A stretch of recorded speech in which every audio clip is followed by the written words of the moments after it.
Saksihan!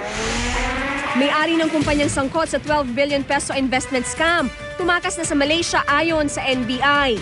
Mga nasa likod ng scam, pinakakasuhan na para maisyuhan ng warrant of arrest. Philippine Ambassador to Kuwait Shulan Primavera, itinanggi ang mga akusasyong minolestya niya ang dating kasambahay. Pero 3 pang dating kasambahay ni Primavera, tumestigo laban sa ambassador.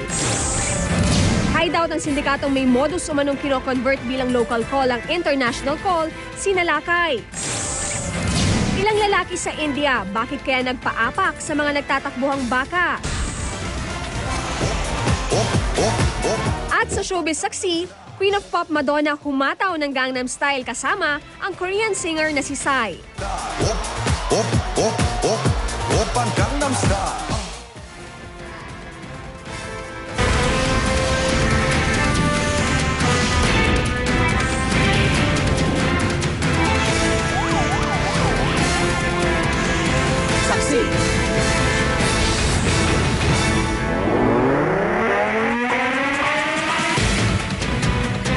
Nakatakas na sa Malaysia, may-ari ng kumpanyang nasa likod ng tinuturing na pinakamalaking investment scam sa bansa.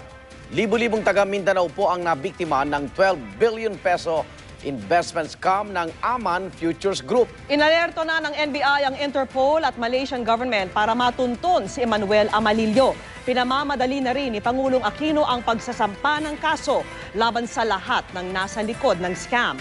Saksi si Lia Manyalak del Castillo.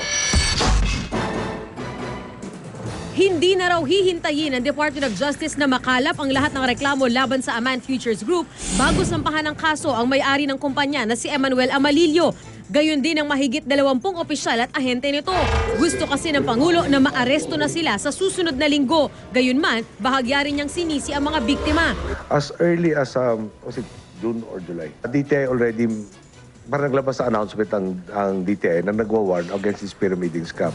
SEC August. Basta na nag-umpisa ang NBI, pinuntahan daw sila nitong mga investors at sinabing killjoy sila. So gusto ko lang pagdiinan no, na talaga namang ginawa ng mga ahensya at ng gobyerno bago pa lumaki yung problema dito na warningan ng ating mga kababayan. Nagpabuo na ang Pangulo ng National Task Force na tututok sa 12 billion peso investment scam. Ang problema, nakatakas na si Amalillo. We confirmed that he is right now in Malaysia. Sa Kota Kinabalu raw huling namataan si Amalillo, kaya inalerto na ng NBI ang Interpol at ang Malaysian government. Sinusuyod pa ng Bureau of Immigration ang records nito. Pero kung wala umanong patunay na dumaan siya sa mga lehitimong exit point sa bansa, hindi raw malayong dumaan sa backdoor si Amalillo. They can easily go through Zamboanga, Basilan, and go directly towards Taganak. Balita natin, he has air and sea crafts. And possibly he eluded the monitoring of his travel by going or passing away through the exit backdoor of our country. Dahil walang extradition treaty ang Pilipinas at Malaysia, ang Mutual Legal Assistance Treaty o MLAT na ng ASEAN ang gagamitin ng mga otoridad para makuha si Amalillo. Bineberipika na rin kung Philippine passport ang ginamit niya dahil may Malaysian name din siyang Muhammad Sufian Said. That we are not sure, but we are proceeding from the information that Filipino descent siya. So we'll have to proceed the Filipino siya para we can have him deported. How to check with the DFA if he was issued a passport? We are doing that right now. Kung legal mang lumabas ng bansa, hindi rin daw mapipigilan si Amalillo dahil walang hold departure order laban sa kanya. As you know, I don't have HDO powers right now. Lookout bulletin lang. So again, this is again one of those instances na sana naiisip na hindi naman tama to deprive the Department of Justice of its HDO and WLO powers. Patuloy namang pinaiimbestigahan ng DILG ang posibilidad na nagamit ang pondo ng lokal na pamahalaan sa itinuturing na pinakamalaking investment scam sa bansa. Pero pina-audit natin lahat ng IRA, lahat ng bank accounts. Inutusan natin yung DILG na yung bank accounts IRA ng barangays, municipalities, cities at provincial ng Lanao Sur at saka ng Zamboanga Sur ay i-audit kaagad at humingi ng sertifikasyon mula sa kanya-kanyang treasurer na buo at hindi nagamit itong perang ito. Ako si Lia Manyalak del Castillo, ang inyong saksi. Hinihinala ang 12 billion peso investment scam ang dahilan kung bakit pinatay ang isang opisyal ng LTO sa Pagadian, Zamboanga del Sur. Ahente raw kasi ng Aman Futures Group ang biktima. Mula sa Pagadian City, saksi si Micaela Papa.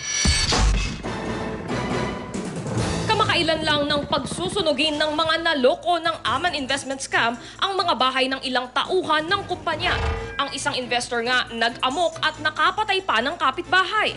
Binawian kasi ng buhay ang kanyang anak na di na ipagamot dahil naubos ang pera sa kapupuhunan sa Aman. Ngayon, galit din dahil sa scam ang tinutukang motibo ng PNP sa pagpatay kay LTO Pagadian Officer Anwar Zainal na nagsilbi umanong ahente ng Aman Futures. Lunes nang matagpuan siyang tadtad ng bala katabi ang ilang resibo ng Aman. We are still hoping that there are some witnesses na lalabas na magbibigay ng sarili nilang statement. Sa ngayon, ang motibo na maibibigay namin na may report na namin dun sa higher office namin, yung personal grudge. Pero paalala ng NBI, pwede namang papanagutin sa batas ang mga ahente kahit pa hindi nila alam na scam ang investment. Sa NBI Pagadian pa lang, mahigit 8,000 na ang nagreklamo ng syndicated estafa laban sa Aman Futures. Pwede natin silang isama sa kaso dahil nga meron din silang gain doon sa ginawa nila. Kumukuha silang certain percentage kahit sabihin pa natin na hindi sila fully aware na itong Aman pala ay isang scam. Kabilang sa mga iniimbestigahan si Pagadian Mayor Samuel Co. na una nang itinanggi na may kinalaman siya sa investment scam. Hindi rin daw totoong may pondo ng gobyerno sa 5 milyong pisong puhunan niya raw sa Aman, na tulad ng iba'y natangay din. When he said that I'm not only an investor because I assured the people that they could get their money, this is totally lying. Nag-issue lang sila na pwede ko ma-distribute check. Tinanggal naman ng DILG sa pwesto sina Zamboanga del Sur Provincial Police Director Senior Superintendent William Manzan at Pagadian Police Chief Superintendent Kenneth Michon. Dahil daw ito sa kawalan umano nila ng aksyon sa investment scam. Mula sa Pagadian City, ako si Micaela Papa, ang inyong saksi. At sa ibang balita, pinabulaanan ni Philippine Ambassador to Kuwait, Shulan Primavera, ang mga akusasyong minolestya niya ang dating kasambahay. Humarap din sa fact-finding team ng DFA kanina ang 3 pang dating kasambahay ni Primavera na tumestigo laban sa kanya. Saksi si Sandra Aguinaldo.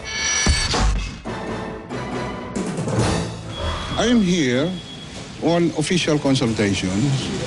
And while I'm here already on these official consultations, I'm already undergoing this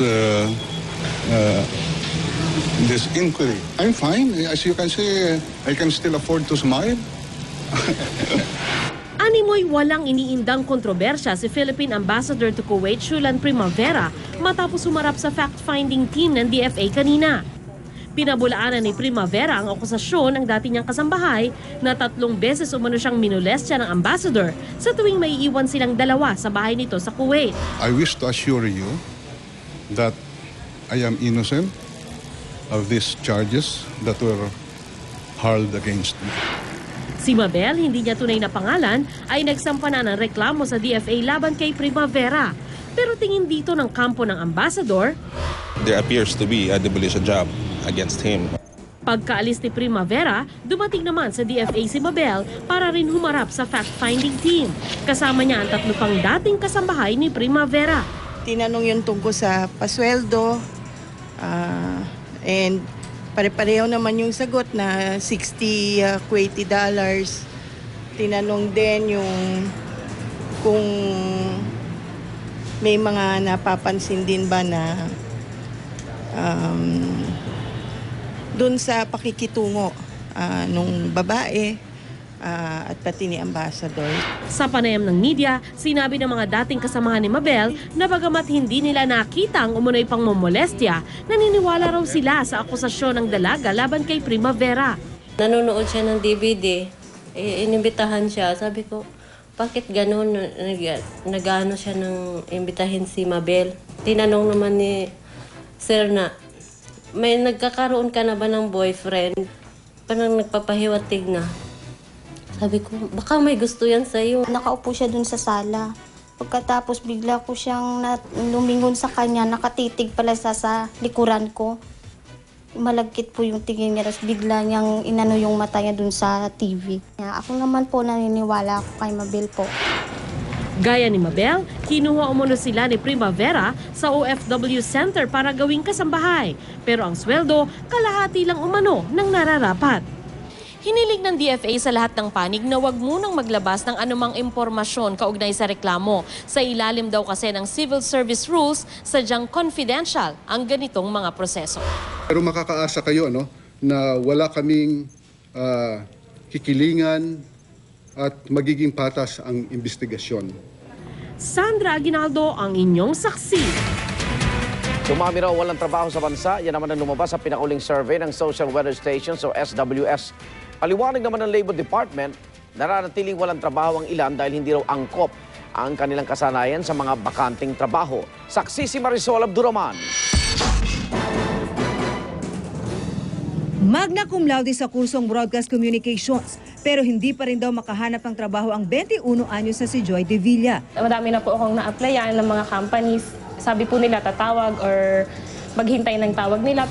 Mahirap po, yung tipong araw-araw lalakarin mo yung buong Ayala para lang makahanap ka ng trabaho, papasa ka ng resume mo. Isa lang si Joy sa milyong-milyong Pilipinong walang trabaho. Nabatay sa survey ng SWS at Business World itong Agosto, ay umabot na sa halos 30% ng ating labor force. Higit pa sa bilang na lumabas sa survey nitong Mayo. Pero ayon sa Department of Labor and Employment, iba raw ang bilang ng walang trabaho na lumabas sa survey sa opisyal na datos ng NSO isang buwan lang bago ang pag-aaral ng SWS. Sa official data ng National Statistics Office, ang unemployment rate ng July 2011 last year ay 7.1%. Bumaba ito ng 0.1% nitong July 2012 at naging 7%. Paliwanag ng SWS, ibinilang daw ng NSO sa labor force ang mga edad 15 hanggang 18. Gayun din ang mga walang trabaho pero hindi naman talaga naghahanap o ayaw magtrabaho. Kaya mas malaki ang labor force na basihan ng komputasyon. Magkaiba man ang datos, realidad na marami pa rin ang walang trabaho na tila di raw naiibsan ng mga job opportunity. Sa job portal lang ng gobyerno, nasa halos 200,000 ang job offers. Tingin ng DOLE, hindi raw angkop ang tinapos na kurso o kaalaman ng maraming aplikante sa mga bukas na trabaho. Persistent pa rin yung jobs mismatch na meron namang programa na nag-a-address sa bagay na yan. Ako si Marisol Abduraman, ang inyong saksi. Sinalakay naman ng NBI ang tanggapan ng isang sindikato na ang modus ay palabasing local call ang mga international call na idinadaan sa kanila. Ayon po sa NBI, apektado ng iligal na operasyon ang kita ng mga telco at maging ang buwis na pumapasok sa gobyerno. Saksi si John Consulta. Mga computer, electronic equipment at sangkaterbang SIM card ang tumambad sa pagsalakay ng NBI sa umano'y hideout ng isang sindikato sa Reverisa, Pasay. High-tech ang gamit dahil high-tech din ang modus. Palalabasing local calls lang ang mga international calls na idinadaan sa kanila. Kasi napakarami ang disadvantage sa atin na napakarami nang nawawala sa atin both sa mga businesses natin and also sa government and of course sa tao din. May mga mawawalan ng trabaho dyan dahil mababawasan ng kita itong mga telephone companies. Kabilang sa mga inaresto ng NBI, ang ilang Pilipinong tauhan ng kumpanya. Tumanggi sila magbigay ng pahayag. Wala rin komento ang Korean boss nila na inaresto rin. Tiniyak naman ng NBI na magpapatuloy ang operasyon kontra sa mga ganitong sindikato na pumaperwisyo sa mga industriya sa bansa. Tuloy-tuloy itong effort namin para matigil na itong mga ganitong klaseng kalokohan. Ako si John Consulta, ang inyong saksi. Samantala, ikinalungkot ni Paula Salvosa na humantong sa cyberbullying ang insidente sa LRT Santolan Station na nakuna ng video at in-upload sa YouTube. Si Salvosa ang babaeng nakunang